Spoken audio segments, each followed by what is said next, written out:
Hello and welcome to Pro Football Talk. I'm your host Daniel Curran, alongside my partners Jason Scroy and Matt Powers. Well, guys, I think it goes without saying that this draft class is going to be very special. And what do you guys think about who the best one will be? Who do you guys having winning Rookie of the Year and why? Well, I think Offensive Rookie of the Year, you have to go Deshaun Watson. I mean, you look at what he did at Clemson. He can play on the biggest stages. We saw him win a national championship. He played amazing in the 2 national championships he was in. I have to go Deshaun Watson, and he has all the right pieces around him. I'm going to take Corey Davis out of Western Michigan going to the Titans. I think he probably won't start out as the number 1 receiver coming straight into the season, but I think he definitely is a possibility. He can pass guys like Eric Decker and Rashard Matthews and leap into that number 1 wide receiver role, which will allow him to make a lot of catches and a lot of plays. So I think that's what I'll take him. Moving on, we'll go to the end of the season. What do you guys have for a Super Bowl matchup? I've got the Patriots and the Packers.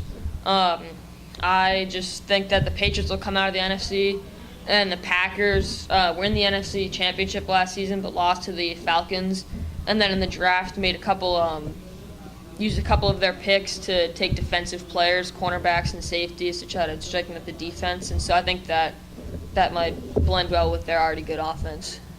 Well, I've got the Patriots coming out of the AFC too, but I think a team in the NFC that I'm not as concerned about as some other teams. Like, there are a lot of teams that I'm unsure about if they'll have a good season or not. I think the one team I'm sure about is the Seahawks. I mean, you look at when they were back in the Super Bowl and they beat the Broncos 43-8. I think they have a lot of their pieces from that team back, and they have most of that defensive squad, and I think they'll be back in the Super Bowl facing the Patriots again.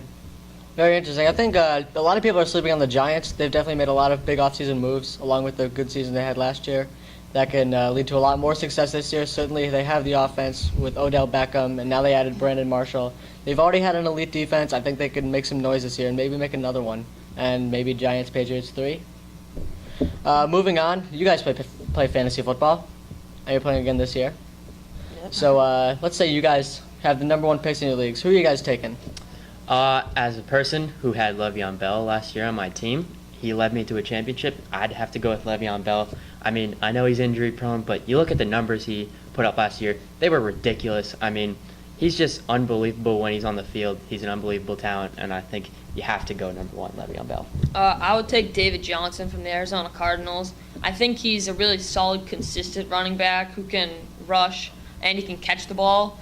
And so I think that those are 2 assets of his game. They'll make it hard for defenses to stop him. And I think he put up really consistent numbers last year, which is why I would take him. So what I noticed there is neither of you guys said Ezekiel Elliott.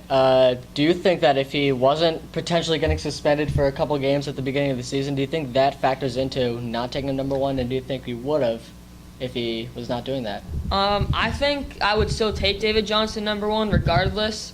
But I think the risk of him potentially being suspended could push him below a few other players, such as wide receivers like Antonio Brown or something like that. I don't know how far he'll slip. It depends on your league, but I think it could affect his draft stock slightly. I don't think too much, but I think it could a little bit. I think it certainly depends on the amount of games he gets suspended. I think he's only going to get suspended 1 or 2 games, and I don't think it makes a huge difference because I think you really need him down the stretch in the playoffs, and I don't think it'll affect his draft stock too much.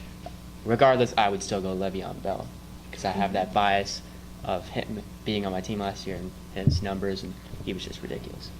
We'd love to talk about this all day, but that's all we got time for. Thank you for watching Pro Football Talk with my partners Jason and Matt. I'm Daniel. Thank you for watching.